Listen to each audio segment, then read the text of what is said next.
As we know, technology has changed over the years.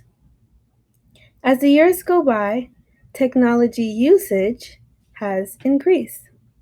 Those students who were born into the digital world are referred to as digital natives. Digital natives continue to gain access to the latest technology. Within the classroom, technology tools and applications are used now more than ever for student learning.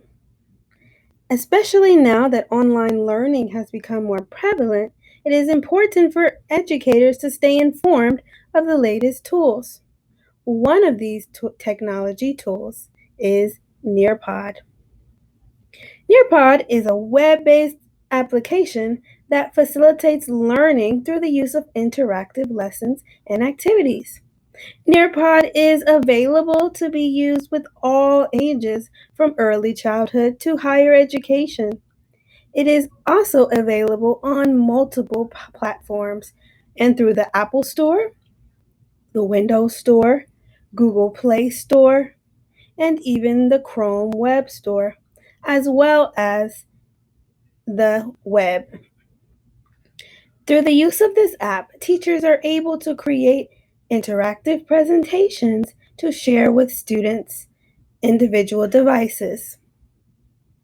Today, we will explore how Nearpod can be used in the classroom.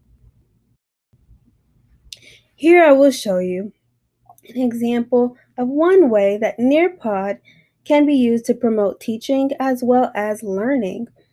So here I am logged into the Nearpod website. Now, one thing you can do with Nearpod is you are able to use the Nearpod library. So that is a huge advantage of this Web 2.0 tool. Within the Nearpod library, there are multiple activities on different things that you are able to use in your classroom. If you're not sure what you're looking for, you can always search it or just browse the various activities here.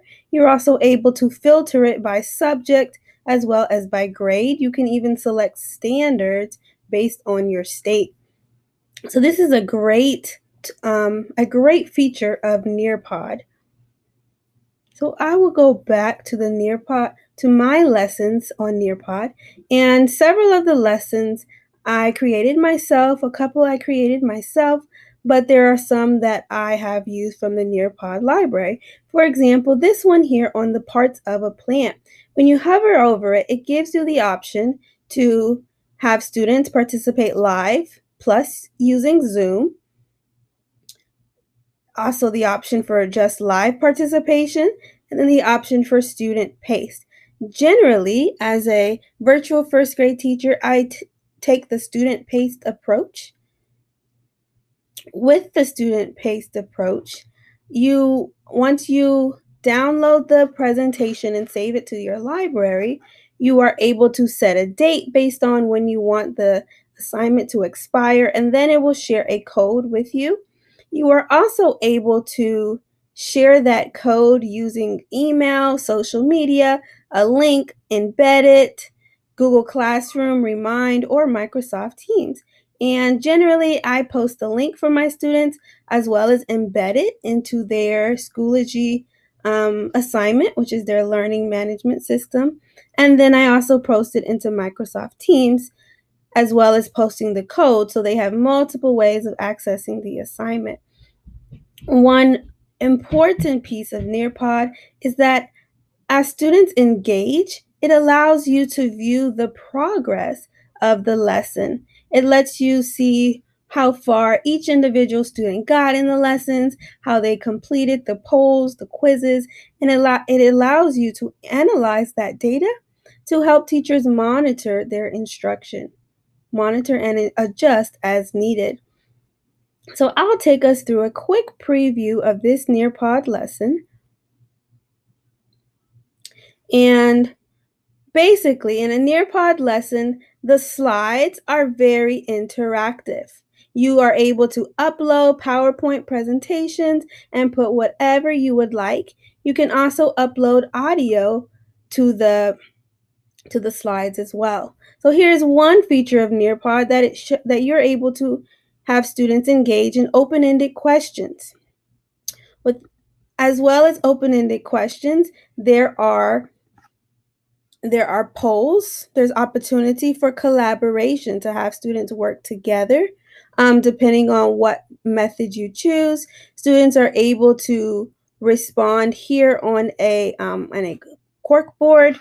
They can type their thoughts. They can even post images responding to the prompt. You can embed websites. You're able to embed videos as well into the Nearpod presentation. You can have students label images. So they are able to use the draw it feature and draw the picture of the plants, label the various parts using this draw it feature. And as I mentioned earlier, there is a video aspect as well that students are able to use. Along with the ones that I have just showed and mentioned here, there is also the option to have students engage in a poll. Students can have assessment or test questions that can be embedded into the Nearpod presentation. So there are many features that help to make Nearpod very interactive, very useful for learning within the classroom. Um, Another huge advantage, as I mentioned earlier, is the student pacing. I really enjoy having students pace themselves individually on their own devices, but if that is not possible, there is an option to just do it as a whole group together. So that's always there as an option. Nearpod reports student usage as well as engagement with their presentation. As I mentioned earlier, you're able to download a report of the data based on the presentation that you have selected or you have created. Lastly, just one disadvantage here of Nearpod is that the free version, which I have, is limited. You are only allowed 100 megabytes is your storage space. So once that is reached, then you may have to delete some old presentations to save room for the new ones. So that's one piece that we would have to look out for as a teacher. But overall, Nearpod is a wonderful resource. I highly recommend it to everybody, not even just teachers. Even when giving professional development sessions, I would recommend using something like this because it is highly interactive and it's very engaging. It just allows students to be engaged as well as to increase their learning. I hope you enjoyed, and hopefully you will use Nearpod.